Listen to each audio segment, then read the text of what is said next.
जिस तरह ब्रेक पर जाने से पहले आयशा और मैं बात कर रहे थे कि डैंड्रफ जो सर्दियां आती हैं, मौसम चेंज होता है तो सिर्फ आपके सर में ही डैंड्रफ नहीं होती, आपकी पूरी जिस्म पे खुश्की, मेरे जैसे लोग मसला इतना बड़ा था, हमने कहा हमें बैठ जाना चाहिए, बैठ कर बात करनी चाहिए तसल्ली से बैठ के बात करनी, क्योंकि ये हर किसी का, ऑलमोस्ट हर किसी का मसला होता है जब भी सर्दियां शुरू हो जाती हैं। तो अब इसके अंदर होता क्या है, आपके सर के अंदर, बालों के अंदर डैंड्रफ बहुत ज़्यादा शुरू हो जाती है, आपकी स्किन जो है बहुत ज़्यादा ड्राई हो जाती है, और कुछ तो ऐसे भी मैंने लोग देखे जिनको एक्जिमा और डर्मेटाइटिस जैसी सिचुएशन जो है ना वो सर्दियों के अंदर मजीद शिद्दत इख्तियार कर जाती है। तो इसका हल क्या है वो जरा आप जानने की कोशिश करेंगे। अच्छा, मेरा सवाल भी है, जिन लोगों की स्किन ऑयली है, नॉर्मली उनकी स्किन ऑयली रहती है, तो क्या उनको भी सर्दियों में मतलब वो ड्राइनेस फील करते हैं या फिर? आई डोंट नो, मेरी तो कॉम्बिनेशन स्किन है तो मुझे तो गर्मियों में ड्राइनेस होती है। एक्सपर्ट से ही पूछ लेते हैं सारे मसाइल जो है। हमारे साथ मौजूद है माहिर अमराज़े जिल्द समाविया एजाज साहिबा। अस्सलाम वालेकुम। How are you? I am good, how are you? बिल्कुल ठीक। समाविया, सबसे पहले तो बताएं कि सर्दियां जैसे ही अभी शुरू भी नहीं हो रही होती, शुरू होने से पहले ही या फिर बिल्कुल स्टार्ट में ही ये जो स्किन के मसाइल हैं खुश्की के, ये शुरू हो जाते हैं, इसकी बेसिक वजह क्या है? पहले तो इसकी अगर साइंस समझें, ये है हमारे डेड सेल्स होते हैं जो कि आहिस्ता आहिस्ता ऊपर आते हैं। साइंस हमें बिल्कुल समझ नहीं आती वैसे, हम आसान अल्फाज में समझाएं। आसान अल्फाज में समझाते हैं। अच्छा, हम लोग के जो डेड सेल्स होते हैं नॉर्मल स्किन में, हर एक की स्किन में, ऑयली स्किन में, ड्राई या नॉर्मल टू ड्राई में, वो आहिस्ता आहिस्ता फोर्थ लेयर से फर्स्ट लेयर में आते हैं और नेचुरली ख़त्म हो जाते हैं। एक आम बंदे में जिसकी नॉर्मल स्किन में होती है, इट टेक्स 3 to 4 months, और ड्राई स्किन में इट टेक्स 7 to 10 days। तो जो जिस तरह से आपने कहा, आपकी स्किन में ऑब्वियसली ये सेल्स जल्दी माइग्रेट कर रहे हैं, टॉप पे आ रहे हैं, you can feel the dryness, while in oily और the combination skin it takes time. तो आप लोगों को उस लेवल पे ड्राइनेस नहीं फील होती है as compare to dry skin people. And what about ये जो हमारी हवा होती है, उसके अंदर कहा जाता है कि ड्राइनेस वाली हवा चल रही है, सर्दी बहुत ज़्यादा खुश्क पड़ रही है, उसकी वजह से स्किन के ऊपर इफेक्ट हो रहा है। तो क्या इसका इफेक्ट भी ऑयली एंड कॉम्बिनेशन और ड्राई स्किन पर डिफरेंट होता है? यस, क्योंकि humidity levels are low in winters और समर्स में ह्यूमिडिटी लेवल्स हाई होते हैं। आप लोग नोट करें, जिनकी ड्राई स्किन होती है समर्स में, उनकी स्किन थोड़ा नॉर्मल बिहेव कर रही होती है because humidity levels are very high. उनकी स्किन को मॉइस्चराइज़र एक नेचुरल एक एनवायरनमेंट दे रही है। जब विंटर्स आते हैं, सबसे पहले तो आप लोगों ने रेडिएटर्स और हीटिंग हाई किए होते हैं और उसके आगे बैठ जाते हैं और वो आपकी स्किन को डिहाइड्रेट कर देता है। तो शदीद गर्म पानी से जो लोग नहाते हैं मेरी तरह, फिर मुझे होता है कि गर्म पानी ज़्यादा हो तो वो भी आपकी स्किन को ज़्यादा ड्राइनेस की तरफ ले जाता है। आई थिंक वो इटसेल्फ इज़ अ डिजीज़ है जो कि गर्म पानी से नहाते हैं और लंबे लंबे शॉवर लेते हैं ताकि सर्दी होती है तो दे फील कंफर्टेबल शॉवर में, तो वो अपनी स्किन को खुद डैमेज कर रहे होते हैं बाय यूजिंग। लेकिन आई मस्ट टेल यू, ये जितने भी लोग जो जानते हैं, जो नहीं भी जानते, वो बड़ा खुशी खुशी डैमेज कर रहे होते हैं अपने स्किन को, क्योंकि ठंडे पानी से आप कैसे ना आ सकते हैं सर्दियों के अंदर। अच्छा, हम हल की तरफ आ जाते हैं। हमने जो मसला है वो तो आइडेंटिफाई कर लिया कि ये मसला है। हल क्या है? क्या जो ऑयली स्किन वाला है उसको क्या करना चाहिए, ड्राई स्किन वाले जो हैं उनको क्या करना चाहिए? अभी जिस तरह हम लोग ब्रेक में डिस्कस कर रहे थे, फर्स्ट आप लोगों का शॉवर जो है वो ल्यूक वार्म वाटर से होना चाहिए, 5 मिनट से ऊपर नहीं होना चाहिए। देन प्रॉपर प्रोडक्ट्स यूज़ होने चाहिए। अगर ड्राई स्किन है उसके डिफरेंट प्रोडक्ट्स हैं और अगर आपकी ऑयली या कॉम्बिनेशन स्किन है उनके डिफरेंट प्रोडक्ट्स हैं। लोग इस चीज़ को इग्नोर कर देते हैं कि लाइक बॉडी या आपकी जो खुश्की होती है उसके लिए सेम प्रोडक्ट्स हैं, इस तरह से नहीं होता। और आप जब नहा लें उसके बाद जो टॉवल है उसको रगड़ना नहीं होता।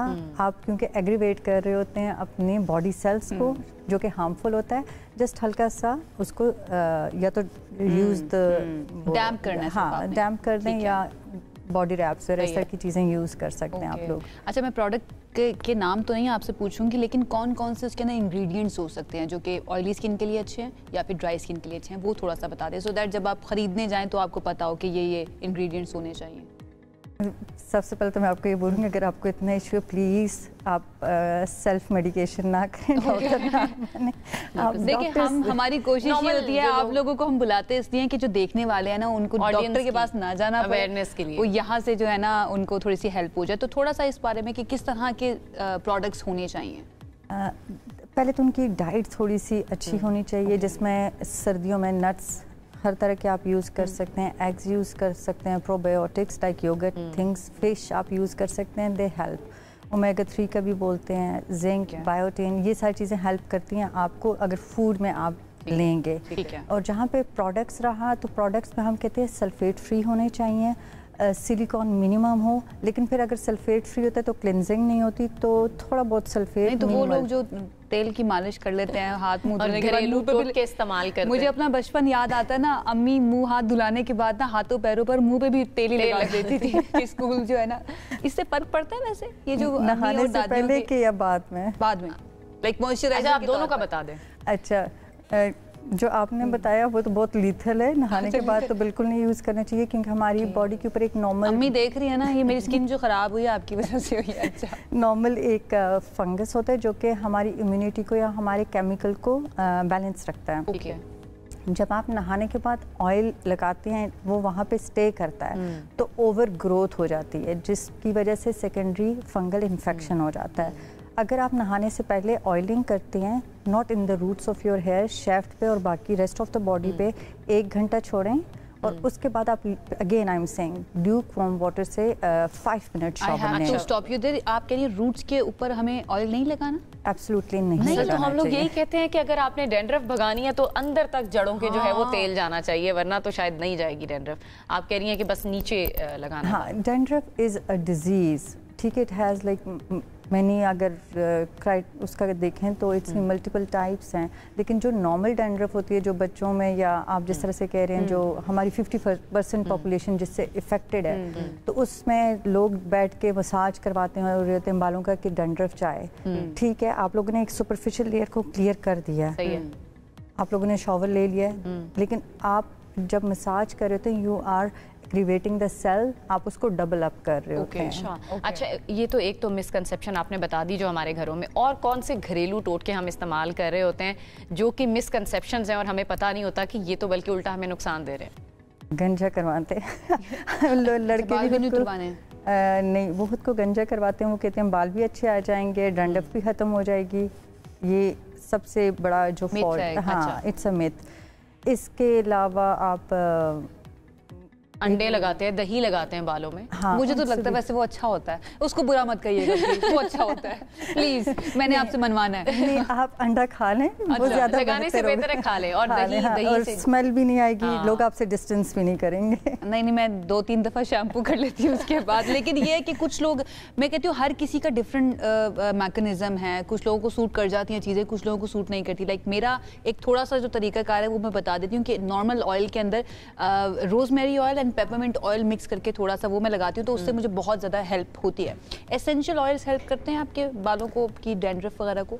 नहीं, ये आपको देखिए, बिकॉज दे आर मॉइस्चराइजर्स, तो वक्ती तौर पे यस दे विल रिड्यूस, जो थोड़ा बहुत वो आपको हेल्प कर रहे हैं, लेकिन long term they are not. Long term you have to see a doctor, because आपको ये तो नहीं पता कि आपका डैंड्रफ किस टाइप का है, इज इट अ डिजीज और it is just the normal process of dead skin के ऊपर जो सेल्स आ रहे होते हैं वो हैं। तो ये आप लोगों को तो थ्रू स्कैनिंग ही देखना पड़ता है कि किस तरह से है, प्रॉपर कंसल्ट करना पड़ेगा। डॉक्टर साहिबा, आप पता है एक ऐसी कौम के साथ मुखातिब है इस वक्त जो अपने टेस्ट इसलिए नहीं करवाते कि कोई बीमारी ना निकले, और आप कह रही हैं कि जो डैंड्रफ है वो कोई और कुछ टेस्ट में ना आए तो कहते हैं पैसे ज़ाया हो गए, एग्जैक्टली। लेकिन ये है कि अच्छी तरीके से आपने हमें गाइड भी कर दिया और एजुकेट भी कर दिया देखने वालों को। बहुत शुक्रिया आपका डॉक्टर माविया इजाज साहिबा हमारे साथ मौजूद थे। तो जनाब, आपके अगर ये मसला है ना बहुत ज़्यादा डैंड्रफ है, तो उसके लिए खुद से सेल्फ मेडिकेशन ना करें। डॉक्टर साहिबा ये कहने किसी डॉक्टर को जाकर, एक्सपर्ट को जाकर दिखा दे, वो आपको मेडिकेटेड होने चाहिए, अच्छे तरीके से हेल्प कर सकता है। अब मेडिकेटेड शैम्पू कौन सा हो सकता है वो आपको डॉक्टर ही बताएगा, खुद से चैट जीपीटी से मत पूछिएगा, वो आपको उल्टा गलत गाइड ना कर दे।